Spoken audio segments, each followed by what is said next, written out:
Oxford Bookworms, Stage 4. Dr. Jekyll and Mr. Hyde, by Robert Louis Stevenson. Retold by Rosemary Border. Published and copyright, Oxford University Press, 1994. Cassette 1, Side 1. Chapter 1. The Mysterious Door. Mr. Utterson, the lawyer, was a quiet, serious man. He was shy with strangers, and afraid of showing his feelings. Among friends, however, his eyes shone with kindness and goodness. And although this goodness never found its way into his conversation, it showed itself in his way of life. He didn't allow himself many enjoyable things in life. He ate and drank simply, and although he enjoyed the theatre, he had not been to a play for 20 years. However, he was gentler towards other men's weaknesses, and as always, ready to help rather than blame them. As a lawyer, he was often the last good person that evildoers met on their way to prison, or worse. These people often carried with them memories of his politeness and fairness. Mr. Utterson's best friend was a distant cousin called Richard Enfield, who was well known as a fun-loving man about town. Nobody could understand why they were friends, as they were different from each other in every way. They often took long walks together, however, marching through the streets of London in companionable silence. One of these walks used to take them down a narrow side street in a busy part of London.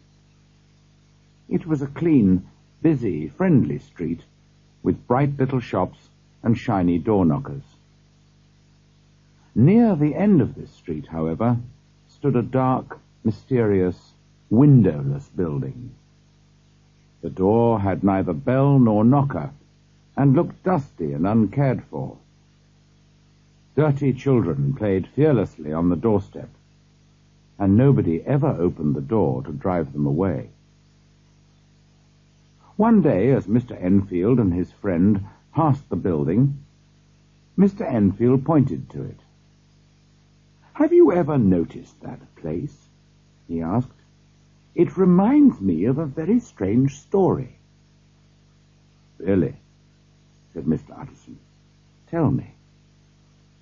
"Well," began Enfield, "I was coming home about 3 o'clock on a black winter morning when suddenly I saw two people.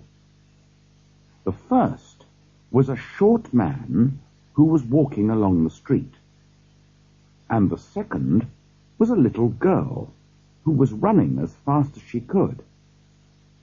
Well, the two bumped into each other, and the child fell down. Then a terrible thing happened. The man calmly walked all over the child's body with his heavy boots, and left her screaming on the ground. It was an inhuman thing to do. I ran after the man, caught him, and fetched him back. There was already a small crowd around the screaming child. The man was perfectly cool, but he gave me a very evil look, which made me feel sick in my stomach. The child's family then arrived, and also a doctor. The child had been sent to fetch the doctor for a sick neighbor, and was on her way home again. "The child is more frightened than hurt," said the doctor.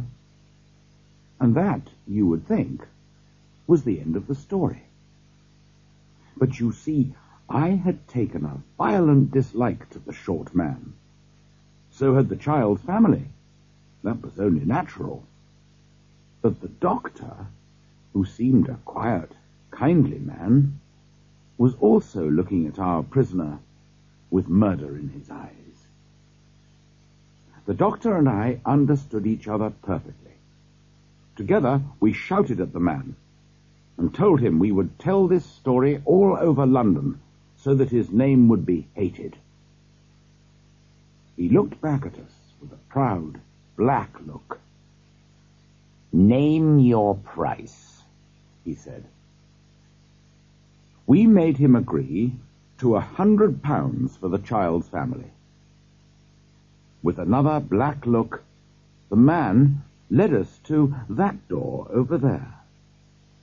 He took out a key and let himself into the building. Presently he came out and handed us £10 in gold and a cheque for £90 from Coutts's bank. The name on the cheque was a well-known one. "See here," said the doctor doubtfully. "It isn't usual for a man to walk into an empty house at 4 in the morning and come out with another man's cheque for nearly £100.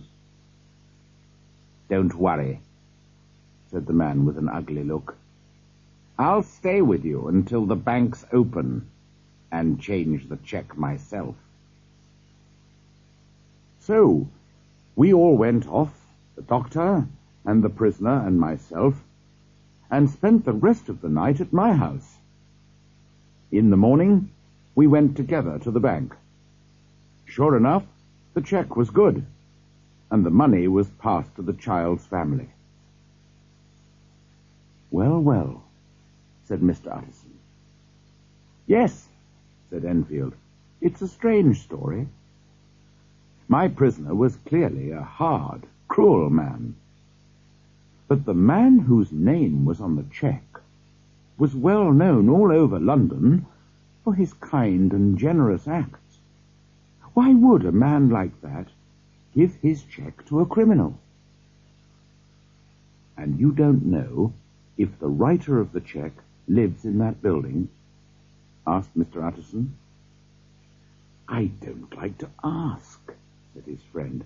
"In my experience, it's not a good idea to ask too many questions in case the answers are ugly, violent ones.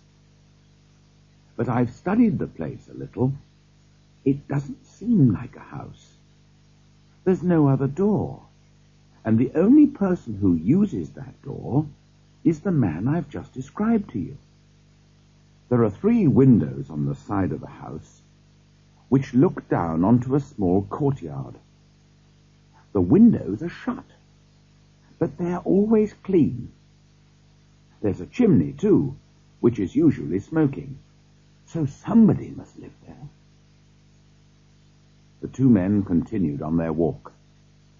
Then Utterson broke the silence. "Enfield," he said, "you're right about not asking too many questions. However, I want to ask the name of the man who walked over the child." "Very well," said Enfield. "He told us his name was Hyde." "What does he look like?" "He's not easy to describe, although I remember him perfectly. He's a strange-looking man. He's short, but has a strong, heavy body. There's something wrong with his appearance, something ugly and unpleasing. No, something hateful. I disliked him at once." Mr. Utterson thought deeply. "Are you sure he used a key?" he asked. "What do you mean?" asked Enfield in surprise. "I know it must seem strange," said his friend, "but you see, if I don't ask you the name on the cheque, it's because I know it already." "Well, why didn't you tell me?" said his friend rather crossly. "Anyway, he did have a key, and he still has it. I saw him use it only a week ago." Mr. Utterson looked at him thoughtfully, but said nothing more.